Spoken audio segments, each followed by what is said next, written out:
యూఎస్ఏలో ఈ మధ్య కాలంలో ఇన్‌ఫ్లేషన్ పెరిగింది. కాస్ట్ ఆఫ్ లివింగ్ గూడా చాలా వరకు కూడా ఎక్స్‌పెన్సివ్ అయింది.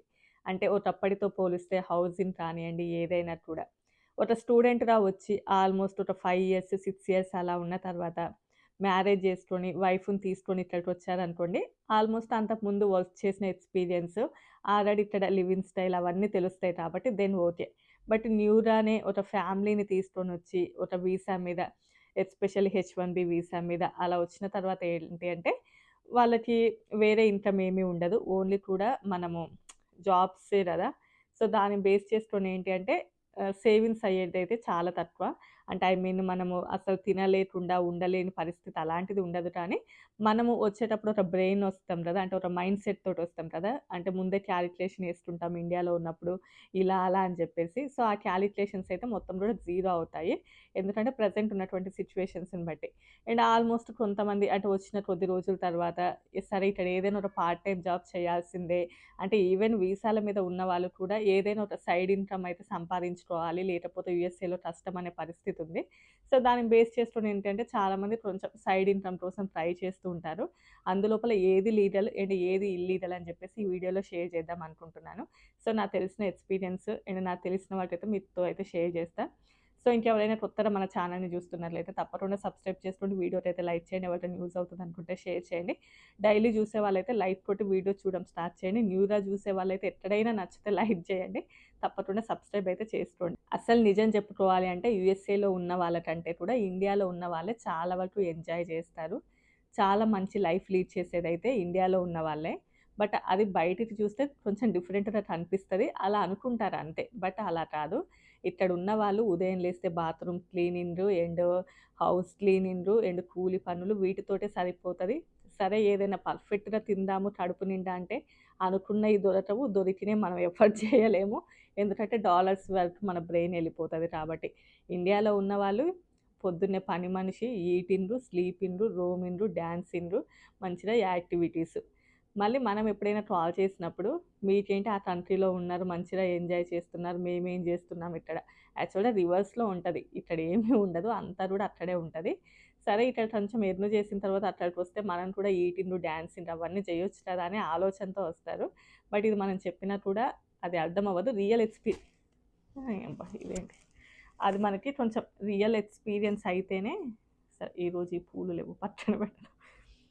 రియల్ ఎక్స్‌పీరియన్స్ అయితేనే మనకి కొంచెం తెలుస్తది. ఎందుకు అంటే నేను ఇండియాలో ఉన్నప్పుడు కూడా చాలా వరకు అలానే అనుకునేదాన్ని. కొంచెం తెలుసు గానీ మరి అంటే నేను ఇక్కడికి రాకుండానంత ఉండుంటే లైఫ్ లాంగ్ రిగ్రెట్‌గా ఫీల్ అయ్యేదాన్ని. అంటే ఓకే. ఇక్కడ ఇలా ఉంటది అనే విషయం గనుక నాకు తెలియకపోతే లైఫ్ లాంగ్ ఇక్కడ ఉండే వాళ్ళంతా చాలా రిచ్‌గా ఉంటున్నారని నేను ఫీల్ అయ్యేదాన్ని. సో, ఇక్కడికొచ్చినాక నాకొక మంచి ఏదన్నా జరిగింది అంటే అది మాత్రం సరే ఇంకా మనమైతే ఈ టాపిక్‌లోకొద్దాం. ఎస్పెషల్లీ వీసా హోల్డర్స్ అంటే హెచ్-1 మీద ఉన్నవాళ్ళు, ఈవెన్ స్టూడెంట్స్ కానియ్యండి, అది హెచ్-4 వీళ్ళకు ఏంటంటే ఏదైనా ఒక సైడ్ ఇన్‌కమ్ ఉండాలి అని చెప్పేసి చాలా వరకు ట్రై చేస్తూ ఉంటారు.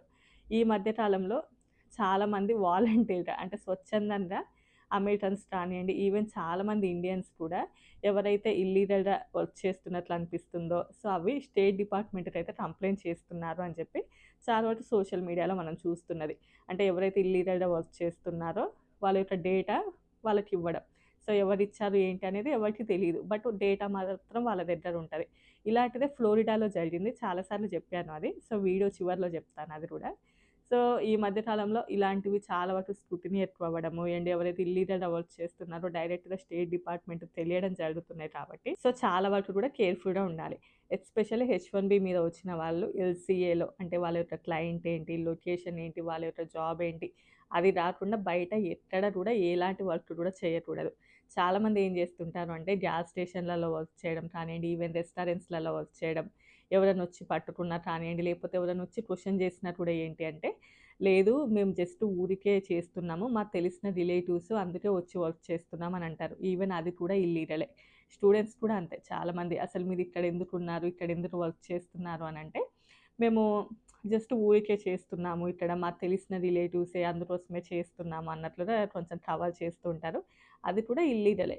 ఏదైనా టెంపుల్స్ కానియండి, లేకపోతే చర్చ్ కానియండి, మనం పిల్లలకి స్కూల్‌లో ఫీల్డ్ ట్రిప్ అలా ఎళ్తాం కదా! ఆ టైం లోపల వాలంటీర్‌గా మనం ఏదైనా చేయొచ్చు. అంటే అక్కడ స్వచ్ఛందంగా ఏదైనా చేస్తే దెన్ ఓకే. అది లీగలే. అంటే మనం మనీ ఏమి తీసుకోము. బట్ మనంతల మనమే ఎళ్లి వాలంటీర్‌గా అక్కడ హెల్ప్ చేయడం అది ఓకే. కానీ ఒక వ్యక్తి చేయాల్సినటువంటి పనిని మనం ఎవరమో వెళ్లి చేస్తూ మాకు తెలిసిన రిలేటివ్స్ కాబట్టి నేను ఫ్రీగా చేస్తున్నాము అంటే అది ఇల్లీగల్ అవుతది. అంటే ఇప్పుడు నువ్వు వర్క్ అంతా చేయకపోయి ఉంటే ఇంకొక పర్సన్ అక్కడ వర్క్ చేస్తారు. సో, వాళ్ళు మనీకి వర్క్ చేస్తారక్కడ. అంటే ఒక మనీకి వర్క్ చేసే పర్సన్‌ని తీసేసి నువ్వు జస్ట్ ఊరికే ఉండి అంటే యాక్చువల్‌గా వీళ్ళు మనీకే చేసినా కూడా అలా చెబుతూ ఉంటారు కదా బయట. సో, అది కూడా ఇల్లీగలే అన్నట్లు. బట్ చాలామందేంటంటే సరే ఎవరైనా వస్తే చూద్దాంలే మాకు తెలిసిన వాళ్ళే మేమేం మనీ తీసుకోవట్లేదు ఊరికే చేస్తున్నాం అని చెప్దామా అంటే అది కూడా ఇల్లీగలే. మనీ తీసుకొని చేసేటటువంటి పని అది టాక్సెస్ కట్టాల్సిందుంటది. అండ్ ఒక వ్యక్తికి ఎంప్లాయ్‌మెంట్ క్రియేట్ అవుతది. దానిని బేస్ చేసుకొని ఉంటది. జస్ట్ మాకు తెలిసిన వాళ్ళు కాబట్టి చేశామంటే అది తప్పు. అండ్ నెక్స్ట్ చాలామంది ఏంటి అంటే ఇప్పుడు స్టాక్స్‌లో కానియండి, ఆల్రెడీ ఒకవేళ 2 హౌసెస్ ఉన్నాయనుకోండి. సో, ఆ హౌస్ ఇంకోటి రెంట్‌కిచ్చి అలా మెయింటైన్ చేస్తూ ఉంటారు గదా! ఆఫ్‌కోర్స్ ఎవరైనా చేస్తూ ఉంటారు. ఇందులోపల ఏంటంటే పాసివ్ ఇన్‌కమ్, యాక్టివ్ ఇన్‌కమ్ అని ఉంటది. సో, పాసివ్ ఇన్‌కమ్ అంటే పాసివ్‌గా స్టాక్స్‌లలో పెట్టడం కానియండి, అండ్ పాసివ్‌గా హౌస్ రెంట్ రావడం అవి లీగలే. అంటే మనము ఒక హౌస్ ఉంది. దానిని రెంట్‌కి ఇచ్చాము. డైరెక్ట్‌గా వాళ్ళతోటి మనం కాంటాక్ట్ అయ్యి, డైరెక్ట్ వాళ్ళు ఎవ్రీ మంత్ మన అకౌంట్‌కి మనీ ఏస్తున్నారు అని అనుకుందాం. సో, అది ఇల్లీగల్ అవుతది. అలా గాకుండా కొంతమంది మీడియేటర్స్ ఉంటారు. సో, వాళ్ళ ద్వారా మనం హౌస్ రెంట్‌కి ఇప్పియడము, అండ్ వాళ్ళు మనీ అలా ఆ త్రూ వచ్చిందనుకోండి అది లీగల్ అవుతది. కానీ మనంతల మనమే వాళ్ళతోటి డైరెక్ట్‌గా కాంటాక్ట్ అయ్యి అది చేస్తే అది ఇల్లీగల్ అవుతది. సో, అది కూడా యూఎస్ఏలో రాంగన్నట్లే. సో, అది యాక్టివ్ ఇన్‌కమ్ కిందకొస్తది. సో, పాసివ్ ఇన్‌కమ్ కింద రాదు. సో, మనం పాసివ్‌గా హౌస్ రెంట్ అయితే ఇచ్చుకోవచ్చు కానీ, అది చేయకూడదు. అండ్ నెక్స్ట్ వన్ వచ్చేసి ఏంటి అంటే ఈవెన్ స్టాక్స్‌లో కూడా అంతే. అంటే మనం ఎప్పటికప్పుడు అందులోనే ఉండి, అందులోనే ఊరికే అప్‌డేట్ అవుతూ ఉండడం, అందులోనే పెడుతూ ఉండడం, తీస్తూ ఉండడం అలాంటివి చేసినా కూడా అది కూడా రాంగే. వన్స్ నువ్వు పెట్టిన తర్వాత అట్‌లీస్ట్ ఒక 2 మంత్స్, 3 మంత్స్ అలా టైమ్ ఉండాలి. అంత టైమ్ గ్యాప్ వరకు ఉంటే దెన్ ఓకే. అలా కాకుండా రోజు గంటల తరబడి అందులోనే వండుకుంటూ, అందులోనే గనక చేస్తే అది కూడా యాక్టివ్ ఇన్‌కమ్ కిందకొస్తది. సో, అది కూడా ఇల్లీగల్ కిందనే వస్తది. నెక్స్ట్ వన్ వచ్చేసి హెచ్4 అండ్ హెచ్4 మీద ఉన్నప్పుడైతే ఎలాంటి వర్క్ చేయకూడదు. వన్స్ వాళ్ళకి ఈఏడీ వస్తేనే వర్క్ చేయాలి. ఆ తర్వాత చాలా వర్క్ ఆప్షన్స్ ఉంటాయి. మనం బయట ఎక్కడైనా ఎలాంటి వర్క్ అయినా చేసుకోవచ్చు. ఈవెన్ ఇంట్లో ఉండేసి బేబీ కేర్ సెంటర్ అదే పిల్లలను చూసుకోవడం అలాంటిది అండ్ ఏదైనా బేకరీ ఐటెమ్స్ చేయడం వస్తే అది చేయొచ్చు. అండ్ ఫుడ్డు అండ్ ఏదైనా పార్టీస్ ఉంటే ఏదైనా చేయడం. సో, ఇలాంటివి చాలా కూడా చేసుకోవచ్చు. ఇది ఏది చేయాలన్నా కూడా మనకి హెచ్4 ఈఏడీ అనేది తప్పకుండా ఉండాలి. అండ్ ఇందులోపల కూడా ఈ ఫుడ్ అమ్మడం కానియండి, ఇలాంటివి ఏదైనా కూడా మనకి కౌంటీని బట్టి పర్మిషన్స్ తీసుకోవాల్సిందుంటది. అంటే ఫుడ్ లైసెన్స్ అలాంటివి తీసుకోవాలి. కొన్ని చోట్లయితే రెసిడెన్షియల్ ఏరియాలలో ఇవ్వరు. ఇలాంటివి చాలా రూల్స్ ఉంటాయి. సో, మనం తప్పకుండా ఈ రూల్స్ ఏంటి అని తెలుసుకోవాలి. మాకు తెలీదు ఏముంది నాకు తెలిసిన వంటే గదా! జస్ట్ చేసి ఫ్రెండ్స్‌కి ఇస్తున్నాను. జస్ట్ వాళ్ళకిస్తున్నాను. మన ఇండియన్సే కాబట్టి ఇస్తున్నాను అంటే కుదరదు. యాక్చువల్‌గా ఇలాంటిది ఫ్లోరిడాలో జరిగినటువంటి ఇన్సిడెంట్. వాళ్ళకి అనుమానం ఏంటంటే, మన ఇండియన్సే ఇంకెవరో కంప్లెయింట్ చేశారు అనేది వాళ్ళకి ఉన్నటువంటి అనుమానం. అతను హెచ్1 మీద ఉన్నారు. తను హెచ్4 మీద ఉంది. ఇలానే ఫుడ్ చేయడం స్టార్ట్ చేయడం, అందరికి ఇవ్వడం స్టార్ట్ చేసింది. బట్ ఎవరు కంప్లెయింట్ చేశారో కంప్లెయింట్ చేశారు. ఆ తర్వాత వాళ్ళు రావడము ఆల్మోస్ట్ $50,000 వరకు ఫైన్ ఏసారంట వాళ్ళకి. సో, దాని తర్వాత చాలామంది అలర్ట్ అయ్యారక్కడ. అంటే ఇది అలాంటివి చేయడం మానేశారు. బట్ ఇంకెవరు కంప్లెయింట్ ఇచ్చినా కూడా ఇంకా అదృష్టం ఏందంటే మొత్తం వీసాలు క్యాన్సిల్ చేసి వాళ్ళని రిటర్న్ పంపియలేదు. అలాంటిది చేయలేదు గానీ ఫైన్ అయితే ఏసారంట. ఇప్పటికి చాలా సార్లు చెప్పానులెండి గానీ జస్ట్ ఆల్మోస్ట్ జరిగి 1 ½ ఇయర్ అలా అవుతుంది. సో, ఈవెన్ ఫుడ్ చేసినా గూడా మనకి లైసెన్స్ అలాంటివి కూడా ఉండాలి. చాలామంది అనుకుంటారు. అంటే ఈఏడీస్ వల్లనే బయట చాలామంది జాబ్స్ పోతున్నాయి అని జెప్పేసి. ఐ డోంట్ నో అదంతా పక్కన పెడితే. ఈఏడీస్ ఉన్నా కూడా చాలామంది యుటిలైజ్ చేసుకోలేని వాళ్ళని చాలామందిని జూసాను నేను. అంటే వాళ్ళకి వర్క్ పర్మిట్ ఉన్నా కూడా ఎలాంటి వర్క్ చేయకుండా ఉన్నవాళ్ళు కూడా ఉన్నారు కొంతమంది. అది ఇంకా వాళ్ళ ఇష్టం. బట్ ఇక్కడ ఏంటి అంటే ప్రెజెంట్ ఇప్పుడున్నటువంటి సిట్యుయేషన్స్ లోపల ఇద్దరు ఏదన్నా వర్క్ చేస్తేనే కొంచెం బెటర్. ఇంకా మేముండేది అంత పెద్ద సిటీ ఏమి కాదు కాబట్టి ఇక్కడ కొంచెం రెంట్ పరంగా కానియండి, దెన్ కొంచెం ఓకే. బట్ ఇంకా మెయిన్ సిటీస్‌లలో అయితే ఇంకా చాలా కష్టం. అంటే సరే అంటే మెయిన్ సిటీస్‌ని బట్టి అక్కడ సాలరీస్ ఉంటాయి. అంతా డిఫరెంట్‌గా ఉంటదిలెండి కానీ, ఇక్కడ యూఎస్ఏలో సేవింగ్స్ అనేది మొత్తం కూడా మన చేతుల్లోనే ఉంటది. బట్ కొన్నిటిని మనం ఏమి చేయలేం. ఇప్పుడు బియ్యమా తినకుండా ఉంటామా? ఉండలేము. హౌసా మినిమమ్ కొంచెం సెక్యూర్‌గా ఉండేటటువంటి ప్లేసెస్‌లో ఉండకుండానే ఉండలేము. సో, ఇలాంటివి కొంచెం మన చేతుల్లో ఉంటాయి. ఇంక రిమైనింగ్ ఎంటర్‌టైన్ చేస్తాను.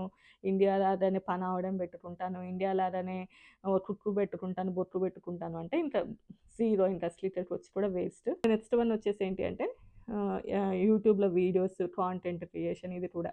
అంటే ఇది కూడా ఏంటి అంటే మనకి పర్మిషన్ ఉంటేనే వీడియోస్ అప్‌లోడ్ చేసి మనీ తీసుకోవచ్చు. అసలు వీడియోస్ పెట్టనే పెట్టకూడదంటే అలా ఏమీ ఉండదు. బట్ మనీ అనేది మనం జనరేట్ చేసుకోకూడదు. వన్స్ మానిటైజేషన్ ఆ టైంకయినప్పుడు మనకి ఎలిజిబిలిటీ రావాలి. అందుకే చాలామంది ఏం జేస్తారు అంటే యూఎస్‌కొచ్చిన వెంటనే కూడా ఒక యూట్యూబ్ ఛానెల్ పెట్టుకుంటారు. అట్‌లీస్ట్ అంటే వాళ్ళకి ఈఏడీ పర్మిషన్ వచ్చే వరకైనా కూడా అట్‌లీస్ట్ ఛానెల్ మానిటైజేషన్ వరకు.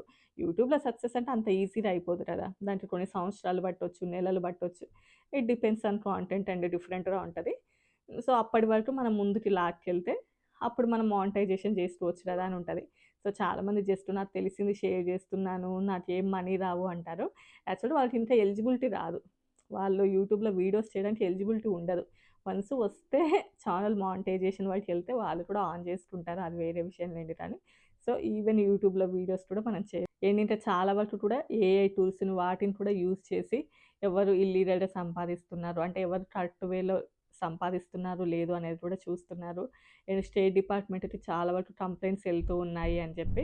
సో, మనం డెఫినైట్‌లీ అంటే వీసాల మీద ఉన్నప్పుడు ఏది పాసివ్ ఇన్‌కమ్, ఏది యాక్టివ్ ఇన్‌కమ్ అండ్ మనం ఎలా మనీ ఎర్న్ చేస్తున్నాము కరెక్ట్ వేనా కాదా అని చెప్పేసి డెఫినైట్‌లీ మనకి ఆ రెస్పాన్సిబిలిటీ ఉండాలి. తర్వాత మాకు తెలీదు, అసలు ఇలా చేయకూడదని తెలీదు అంటే అది ఇంకా ఎవరు వినరు కదా! సో, ఇంక ఇంతే అండి నాకు తెలిసిన వాటి షేర్ చేశాను. మీకేమైనా ఎక్స్‌ట్రా ఇన్ఫర్మేషన్ తెలిసినా షేర్ చేయండి. రేపు మరో మంచి వీడియోతో కలుద్దాం. Bye bye.